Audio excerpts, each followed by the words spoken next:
안녕하세요. 지난주 하나바이블 4과 타락과 복음이라는 주제로 하나님이 사랑하시는 사람들을 위하여 예수 그리스도를 보내주신다는 복음, 그 약속에 대해 함께 나누었습니다. 우리 학생들과 한 주간 복음의 소망으로 기쁨과 감사를 하나님께 올려드리는 한 주가 되었으리라 믿습니다. 오늘은 그럼에도 불구하고 죄악으로 가득한 인간들에게 다시 한번 기회를 주시는 하나님의 은혜에 대해 함께 나누어 보려고 하는데요. 이제 저와 함께 청소년부 5과 교사교육 강의를 시작하도록 하겠습니다. 5과는 2단원의 첫 번째 과인데요. 이 단원은 하나님 나라의 은혜를 배우게 됩니다. 학생용 교재 16페이지와 교사용 교재 50페이지를 참고해 주세요. 5과를 한번 살펴보죠. 노아를 통하여라는 제목으로 창세기 9장 1절에서 7절 말씀을 배우게 됩니다. 외울 말씀으로는 창세기 9장 1절인데요. 하나님이 노아와 그 아들들에게 복을 주시며 그들에게 이르시되 생육하고 번성하여 땅에 충만하라. 아멘. 5과를 통해 우리는 하나님 나라는 하나님의 은혜와 뜻 가운데 있음을 믿는다. 하나님의 은혜가 계속되고 있음을 알고 하나님 나라의 회복을 기대하며 살아가야 함을 배우게 되는 거죠. 이번 주 선행학습으로 이런 것을 먼저 습득하게 됩니다.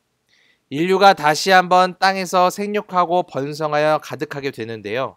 모든 생물을 다스리는 일을 맡은 사람은 하나님의 창조 명령을 수행하지 못하고 아담과 하와의 타락 사건 그리고 인류 전체의 범죄 사건으로 계속해서 넘어지게 됩니다. 하나님은 이런 인류를 심판하셔야만 했죠. 그런데 하나님은 한 번 약속하신 창조 명령 그리고 원복음을 반드시 이루시는 분이십니다. 이번 홍수 사건에서도 노아 가족 및 생물들을 살리시고 그들에게 창조 명령을 다시 수행할 수 있도록 기회를 허락하시고 은혜를 베푸셨음을 우리는 깨닫게 됩니다. 나아가 하나님은 노아 언약의 확실성을 담보하기 위해 무지개를 허락하셨고 이 무지개 약속은 다시는 물로 땅을 심판하지 않으시겠다는 것을 의미하게 됩니다. 그래서 오늘 기억해야 될 키워드는 바로 하나님 은혜입니다. 이제 앱에 있는 주중 신앙 점검 사항을 확인하며 한 주간 말씀을 잘 실천했는지 또 길을 걷다 실천 사항을 나누며 무엇이 힘들었고 어떤 점이 좋았고 함께 활동했던 것을 나누게 됩니다. 특별히 이번 한 주는 복음을 주신 하나님께 감사하는 문장을 적고 매일 2번씩 자신의 자리에서 감사의 고백을 진행했는데요. 성경 공부를 시작하면서 다시 한번 각자 적은 감사의 문장을 읽고 시작하는 것도 좋을 것 같습니다. 그리고 나서 오늘 들은 말씀을 단어나 문장으로 정리하여 서로 발표해 보는데요. 이번에는 특별히 영어 단어로 표현해 보는 것도 좋을 것 같아요. 저는 Amazing Grace라는 이 단어를 한번 기억해 보고 싶은데요. 여러분도 한번 하나의 단어 혹은 2개의 단어 생각하셔서 말씀을 정리해 보는 것도 좋을 것 같습니다. 이제 숲을 만나다로 넘어가겠습니다. 숲을 통해 5가 전체적인 그림을 그려보겠는데요. 창세기 1장 28절과 창세기 9장 7절 두 말씀에 공통점을 적어보는 겁니다. 제가 읽어드릴게요. 창세기 1장 28절 하나님이 그들에게 복을 주시며 하나님이 그들에게 이르시되 생육하고 번성하여 땅에 충만하라 땅을 정복하라 바다의 물고기와 하늘의 새와 땅에 움직이는 모든 생물을 다스리라 하시니라. 아멘. 창세기 9장 7절 너희는 생육하고 번성하며 땅에 가득하여 그 중에서 번성하라 하셨더라. 아멘. 두 말씀의 공통점은 생육하고 번성하여 땅에 가득하라라는 것이죠. 창세기 1장 28절은 하나님이 아담을 만드신 후에 하신 말씀이고 오늘 본문인 9장 7절은 노아 홍수 사건 이후 다시 하나님이 말씀하신 것입니다. 아담을 지으신 후 하신 말씀과 죄를 심판하기 위해 세상을 쓸어버리신 후 남은 사람들에게 하셨던 이 말씀이 동일한 이유는 무엇일까요? 하나님은 노아를 사용하셔서 하나님 나라를 회복하신다는 것에 우리는 주목해야 합니다. 하나님의 약속, 계획은 반드시 이루어지기 때문이죠. 그래서 그 말씀에 힘입어 하나님 나라를 이어간 노아 이야기를 오늘 이 시간 함께 살펴보는 겁니다. 자, 나무를 보다 영상을 시청하면서 그 말씀을 현실화로 한번 적용해 보도록 하겠습니다. 이 영상은 갈라진 마른 땅에 한 줄기 올라온 새싹을 발견했을 때의 기분을 한번 생각해 보는 거죠. 그리고 이윽고 내리는 비에 희망을 얻어 다시 땅을 개간하여 일구는 모습을 한번 상상해서 그려봅니다. 죽은 땅을 개간해서 살아있는 땅으로 바꾸기 위해 노력할 때 단순히 사람의 노력으로만은 불가능하다는 것을 우리는 알죠. 적절히 내리는 비와 알맞게 비치는 햇빛이 필요합니다. 우리의 삶도 마찬가지라는 거죠. 때에 따라 적절하게 공급하시는 하나님의 은혜가 반드시 있어야만 우리는 우리가 해야 될 모든 일에 회복하고 다시 일어설 수 있다라는 것이죠. 오늘 그 말씀을 마음에 새기고 어떻게 하나님께서 우리 삶 가운데 다시 한번 기회를 주시는지 생각해 보도록 하겠습니다. 바로 열매를 맺다 질문을 통해 확인할 수 있는데요. 그 전에 한번 5과의 전체적인 내용을 생각해 보겠습니다. 창세기 9장은 노아 이야기죠. 신학용어로 원복음이라고 하는, 우리 지난번에 배웠죠? 창세기 3장 15절. 그 말씀을 하신 다음에 이어지는 약속이 바로 노아 언약, 창조의 재시작이라고 말할 수 있습니다. 창세기 1장에 나오는 이 생육하고 번성하고 다스리라는 하나님의 명령이 9장에 다시 언급된다고 얘기했죠. 하나님은 세상을 물로 심판하셨지만 그 가운데서도 노아의 방주 안에 모든 생물을 종류별로 다 보존하셨어요. 9장에서 사람들은 또다시 하나님의 말씀대로 사는데 실패하였지만 하나님은 그럼에도 불구하고 다시 시작할 기회를 주신 겁니다. 은혜로우신 하나님은 인간에게 두 번째 기회를 허락하신 건데요. 5가를 통해 우리는 인간의 실패에도 불구하고 하나님의 은혜로 다시 한번 시작하게 하심을 기억해야 합니다. 결국 하나님 나라는 하나님의 은혜로 다스려지는 나라이고 하나님이 택하신 사람을 통해 계속해서 하나님의 뜻이 이루어져 감을 우리는 오늘 배우게 되는 것이죠.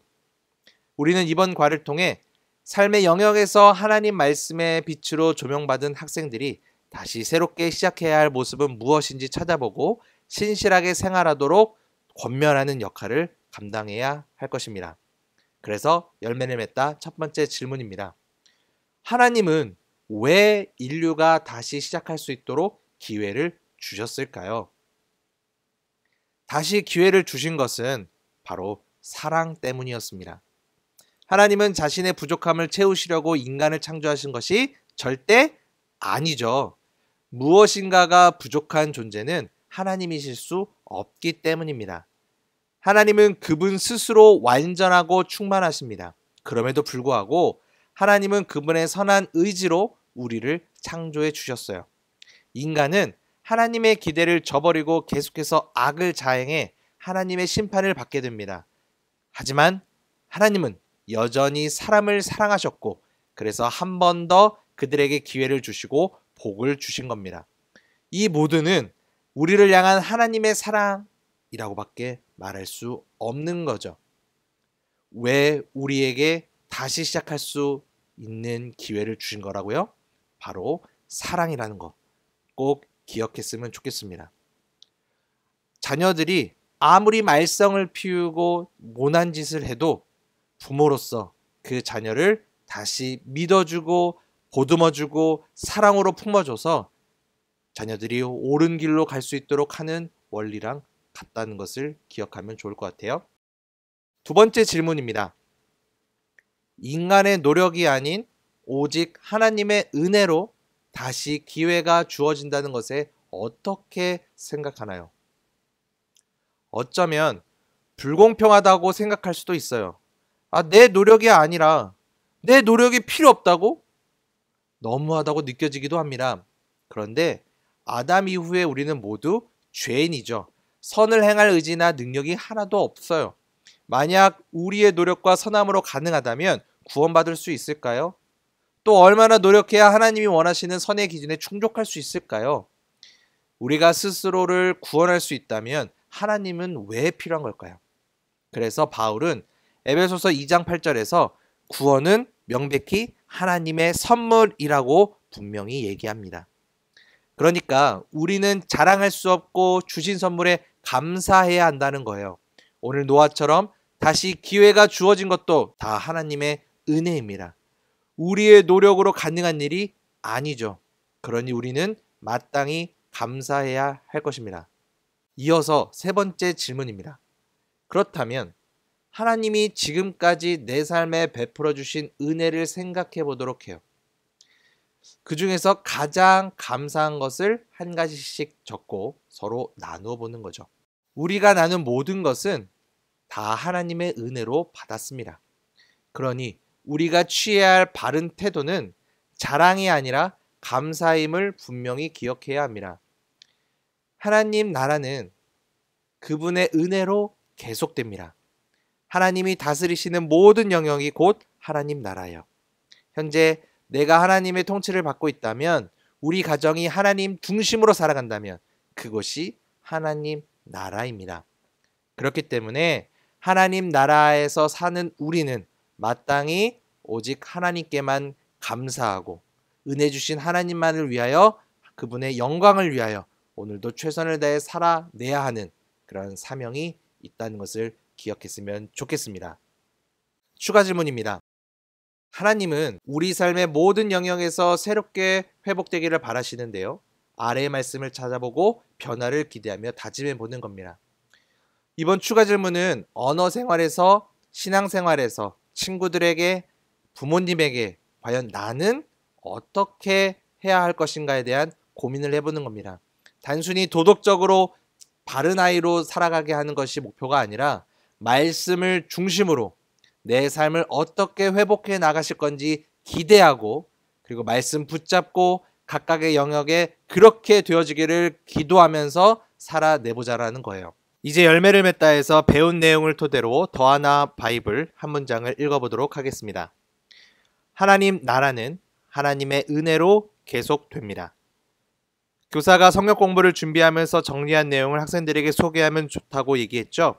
그래서 저는 이렇게 한번 정리해봤습니다. 내 삶의 영역에서 하나님의 다스리심을 회복해야 할 삶의 모습을 찾고 기도하도록 하겠습니다.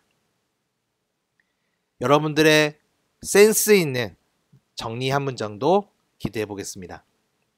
이제 배운 내용을 한 주간 세상에서 실천할 수 있도록 길을 걷다 미션을 부여할 건데요. 이번 한 주간은 하나님의 은혜에 감사하는 성경 말씀, 찬양을 찾아 친구들에게 소개해 줄 겁니다. 함께 나누고 느낀 점을 서로 이야기해 보면서 하나님의 은혜에 대해서 생각해 볼 건데요. 특별히 찬양을 찾고 그 찬양을 함께 부를 수 있도록 우리 선생님들이 함께 해주시면 좋겠습니다. 추가 미션을 부여할 수도 있는데요. 내 삶 속에서 다시 시작하고 싶은 영역이 있다면 무엇인지 생각하고 어떻게 다시 시작할 수 있을지 고민해 보는 겁니다. 특별히 내 삶 속에서 하면 막연하기 때문에 각각의 영역을 한번 잡아보는 겁니다. 우리 교회에서, 우리 가정에서, 또 학교에서, 학원에서, 이런 모든 영역들을 한번 같이 나눠보는 것도 좋을 것 같고요. 관계에서, 진로에서, 또 많은 이야기거리들을 가지고 어떻게 하나님이 나를 인도해 주셨으면 좋을지 한번 생각을 나눠보면 더 풍성한 미션이 될 것 같습니다. 이제 선생님들의 주중 신앙생활을 돕는 팁을 소개하겠는데요. 신앙생활의 가장 중요한 태도는 내가 받은 은혜를 기억하여 날마다 감사하는 것입니다. 하나바이블 청소년부 앱 컨텐츠 중에 감사노트라는 코너가 있습니다. 매일 감사 제목 5개씩 작성해서 하나님의 은혜를 기억하도록 노력하면 좋을 것 같아요. 그리고 반 학생들끼리 감사 내용을 중심으로 서로 나눌 수 있도록 대화의 장을 열면 좋겠습니다. 적은 감사를 공유해서 함께 이번 주간 나누어 보는 것도 좋은 실천이 될 것입니다. 이로써 오가 노아를 통하여의 내용을 살펴보았는데요. 이제 함께 기도하고 오늘 공부를 마치도록 하겠습니다. 은혜가 풍성하신 하나님 아버지, 오늘 성경 공부를 통해 나에게도 하나님의 은혜로 다시 시작할 기회를 주셨음을 알게 해주셔서 감사합니다. 지금까지 나에게 주신 은혜를 기억하며 감사하게 하시고 매일의 삶 속에서 나를 통해 하나님 나라가 세워지게 해주세요. 또한 은혜로 살아가는 우리가 될 수 있도록 늘 인도해 주세요. 예수님의 이름으로 기도합니다. 아멘.